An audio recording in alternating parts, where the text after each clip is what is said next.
Today is day 63, ladies and gentlemen, of our 1000 Dawns. So, for reasons that will make sense later tonight, we are entering into what's now referred to as our third phase of Operation Phosphorericus. So, the first phase was getting ourselves back on our feet with a full-time job once again.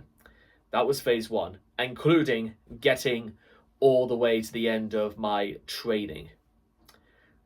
The second phase is that we began putting together a fund for Las Vegas, or at least my meal ticket to finally move out and to become a truly independent human being. Now here's the thing, I've always considered myself to be pretty independent and free in my own mind, although I've never once backed down to the idea of needing help from other people. That's it's nothing to be ashamed of. It happens to everybody sooner or later, until they can actually prove to be completely and utterly independent person, male or female. Makes no real difference to me. But now we are entering into part 3 of our operation. So what exactly is this? Now, ideally, at some point down the road, by the time we have made the minimum of £10,000, is when I'll start looking into ideas. Because one idea that possibly did spring into mind is maybe not Las Vegas, but maybe a little further west, maybe in the direction of California. But it probably wouldn't be anywhere near LA, because LA is very, very expensive. But then, of course, what other options would there be? Inglewood, South Central, Compton. Could you guys seriously imagine me surviving more than a week if I was in Compton or Inglewood? And that's not saying anything bad against the people who do live in Compton or South Central, or in some of the more notorious areas of California, or Old Town, or Malvonia, or somewhere like that, or even going as far slightly further north, like Burbank or San Francisco. I seriously think that finding affordable housing is certainly going to be one of the first most priorities. But that's why I've always said that 10,000 is probably going to be the absolute minimum I would need to consider moving. But, and as I said before, there were other places outside, maybe St. Louis, Atlantic City, Miami, places like that. But then there was also the idea of, why do I technically need to even move to the US at all?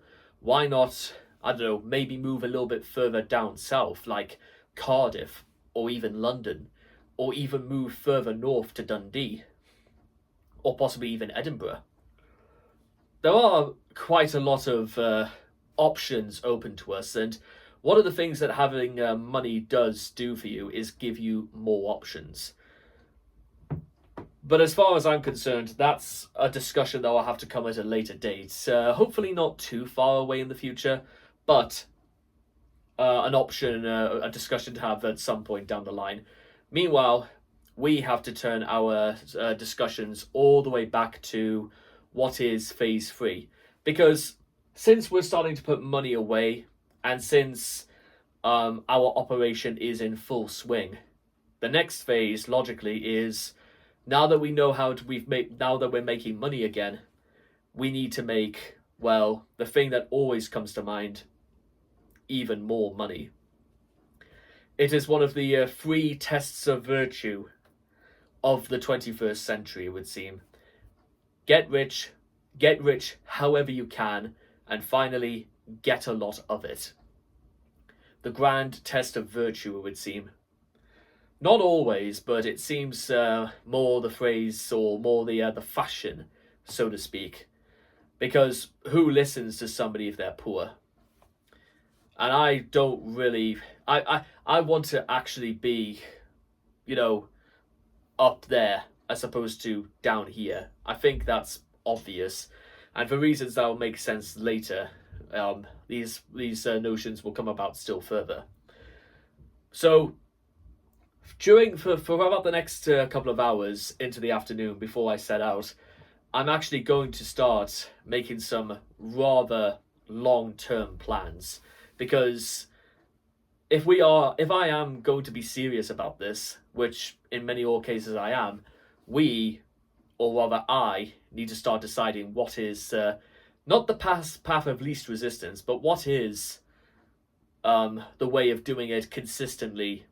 In which case, even if we can't get ourselves out to the US, we can still earn whilst we earn, like making more money on top of more money of what we get. I know that might sound a little bit confusing, but it makes sense to me, and the notion of it is still very much the same in all consciousness. But in the meantime, I will see all of you guys again next time, because this is where it begins. This is where we pull ahead.